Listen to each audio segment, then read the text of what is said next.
Hello student, मैं आपके लिए आज न्यूक्लियोफाइल सब्स्टिट्यूशन रिएक्शन एक्सप्लेन करा रहा हूँ। जो UP board 12th class chemistry के पेपर के लिए अति इम्पोर्टेंट रिएक्शन है, जो इस प्रकार है। तो यह रिएक्शन जब कोई एल्किल हैलाइड पर न्यूक्लियोफाइल अटैक करता है तो यह बनने वाली क्रिया या इस टाइप की रिएक्शन को हम न्यूक्लियोफाइल सब्स्टिट्यूशन रिएक्शन, कौन सी रिएक्शन कहते हैं? Nucleophile substitution reaction.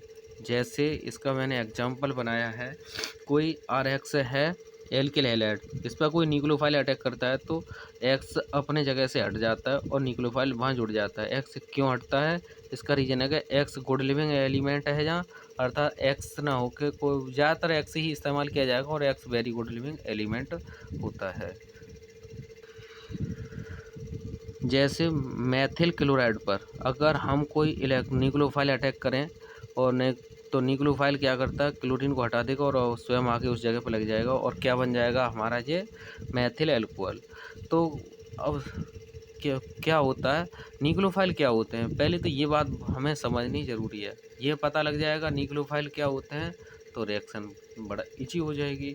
तो देखते हैं, न्यूक्लियोफाइल ऐसी कोई आयनिक स्पीसीज या न्यूट्रल स्पीसीज होती है, न्यूट्रल संरचना, जिसके बाहरी कक्षा में कम से कम एक लोन पेयर जरूर होना अनिवार्य है, या किसी भी एलिमेंट के ऊपर रेड चार्ज क्रिएट हो जाता है या नेगेटिव चार्ज कैसे भी बन के भी आ जाता है। तो इस प्रकार की जो स्पीसीज होती हैं उसे हम क्या कहते हैं? उसे हम कहते हैं न्यूक्लियोफाइल। समझ आ गई? अर्थात न्यूक्लियोफाइल रिएक्शन दो प्रकार की होती हैं। कौन सी होती हैं? एक होती है SN1 और एक होती है SN2। तो यहाँ सबसे पहले SN1 रिएक्शन की बात करते हैं। तो SN1 रिएक्शन में कुछ मेन कॉन्सेप्ट होते हैं, पहले उनकी चर्चा कर लेते हैं। यह अभिक्रिया दो पदों में संपन्न होती है। इसमें पहले एल्किल हैलाइड बहुत मंद गति से कार्बोकैटायन बनाता है। कार्बोकैटायन एक इंटरमीडिएट बनता है, जो कार्बोकैटायन तीव्र गति से अभिक्रिया करके, मतलब न्यूक्लियोफाइल से अभिक्रिया करके, किससे? न्यूक्लियोफाइल से अभिक्रिया करके उत्पाद दे देता है। ठीक है।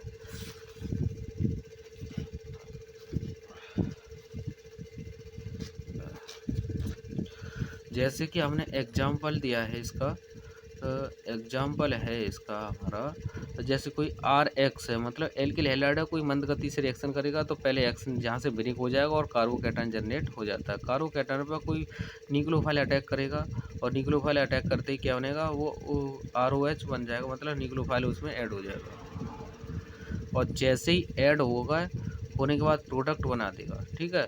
तो इस SN1 रिएक्शन के कुछ कॉन्सेप्ट हैं जिसके थ्रू हम SN1 को समझ सकते हैं, पहचान सकते हैं कि ये SN1 है या SN। तो जैसे नंबर 1, यह एक दो अणु अभिक्रिया होती है और यह दो पदों में संपन्न होती है और यह एक अणु अभिक्रिया होती है। एक अणु अभिक्रिया, इस अभिक्रिया की कोटि भी एक ही होती है। यह इस अभिक्रिया में भाग लेने वाला सबस्ट्रेट पर ही निर्भर करती है, अर्थात अभिक्रिया में भाग लेने वाले सबस्ट्रेट पर ही यह निर्भर करती है इस अभिक्रिया की रेट ऑफ रिएक्शन है। तो क्या फॉर्मूला बनेगा? अभिक्रिया की रेट ऑफ रिएक्शन होती है direct proportional two of reactant.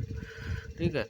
तो इसमें जो बनने वाला कार्बोकैटायन है उसकी स्टेबिलिटी केवल इंडक्टिव इफेक्ट और हाइपर कंजुगेशन के कारण सर्वाधिक स्थायी होती है। जितना ज़्यादा कार्बोकैटायन स्टेबल होगा उतनी ज़्यादा SN1 रिएक्शन वेरी फास्ट चलेगी। तो SN1 जो कार्बोकैटायनों की स्टेबिलिटी का सिस्टम दिखाया है, 3 डिग्री, फिर 2 डिग्री, फिर 1 डिग्री, फिर मिथाइल ग्रुप, अर्थात 3 डिग्री में हाइपर कंजुगेशन और इंडक्टिव इफेक्ट दोनों वर्क कर रहे हैं, जो प्लस चार्ज को न्यूट्रल करने का कोशिश करते हैं और सबसे जल्दी न्यूट्रल कर देंगे। इससे कम 2 डिग्री में, उससे भी कम 1 डिग्री में, मिथाइल में तो कोई स्टेबल करने वाला है ही नहीं है, ना हाइपर कंजुगेशन ना ही इंडक्टिव इफेक्ट।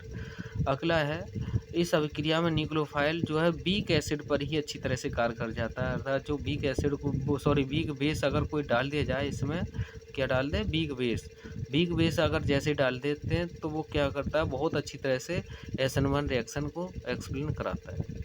ठीक है। SN1 रिएक्शन को संपन्न कराने के लिए ध्रुवीय विलायक और प्रोटिक सॉल्वेंट की आवश्यकता होती है, जिसमें ये SN1 reaction very fast reaction चलती है। तो यहाँ सबसे पहली बात ये है, अब ध्रुवीय विलायक और प्रोटिक सॉल्वेंट हमें कैसे पता लग जाए कि कैसे हैं। तो इनको पता करने के लिए कुछ कॉन्सेप्ट देखते हैं इसके भी। जैसे नंबर ये है ध्रुवीय विलायक। क्या है? ध्रुवीय विलायक। और ध्रुवीय विलायक कौन से होते हैं? जिसमें उच्च विद्युत ऋणात्मकता का अंतर होता है। जैसे HCl है, HCl में क्लोरीन हाई इलेक्ट्रोनेगेटिव है, तो हाइड्रोजन का एक इलेक्ट्रॉन खींच करके अपनी ओर ले चली जाएगी। और जब दूसरा नंबर, जबकि प्रोटिक सॉल्वेंट क्या होते हैं? ऐसे विलायक जिसमें प्रोटॉन अर्थात हाइड्रोजन कोई उच्च विद्युत ऋणात्मक तत्व के साथ सीधा जुड़ा होता है, तो उसे कहते हैं प्रोटिक सॉल्वेंट। ठीक है। जैसे H2SO4 की बात करी जाए तो जब इसकी स्ट्रक्चर बनाओगे तो 2 हाइड्रोजन ऑक्सीजन के साथ डायरेक्ट जुड़े हुए आएंगे, अर्थात इसमें दो प्रोटॉन क्या ऑक्सीजन के साथ जुड़े हैं, तो वो उन्हें कहते हैं कौन से कहते हैं? Protic solvent. समझ गए? इसकी रिएक्शन करी है हमने। जो 3 डिग्री है, कोई एल्किल हैलाइड है 3 डिग्री, उस पर कोई न्यूक्लियोफाइल अटैक करता है, तो क्या बनेगा? न्यूक्लियोफाइल उस एल्किल हैलाइड की जगह को बदल देता है। इसकी हमने मैकेनिज्म की है। मैकेनिज्म क्या है? देखो 3 डिग्री हमने एल्किल हैलाइड ले लिया, तो सबसे पहले काम क्या था? जो हैलोजन एलिमेंट होते हैं वो वेरी गुड लिविंग एलिमेंट की तरह वर्क करते हैं। तो जैसे ही ये निकलेगा तो कार्बोकैटन बनेगा। कार्बोकैटन 3 डिग्री है, 3 डिग्री हाइपर कंजुगेशन के द्वारा सर्वाधिक स्टेबल है।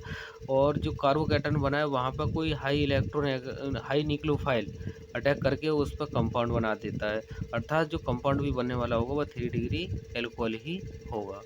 ठीक है।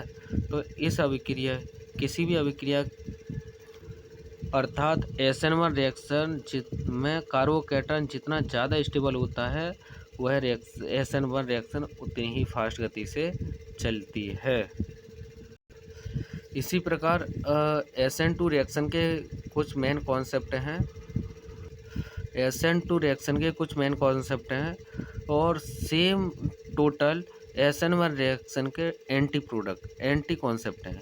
तो SN1 में रिएक्शन एक अणु का एक पद में, वो SN1 रिएक्शन 2 पदों में संपन्न होने वाली अभिक्रिया थी, लेकिन SN2 एक ही पद में संपन्न हो जाती है। और इस अभिक्रिया में जो भाग लेने वाले अभिकारक और सांद्रण, और वो अभिकारक और न्यूक्लियोफाइल दोनों ही वर्क करते हैं।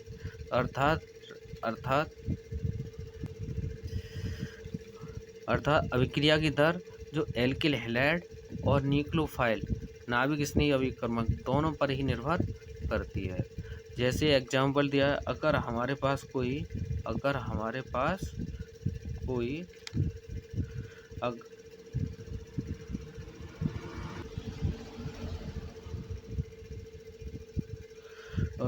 जैसे ही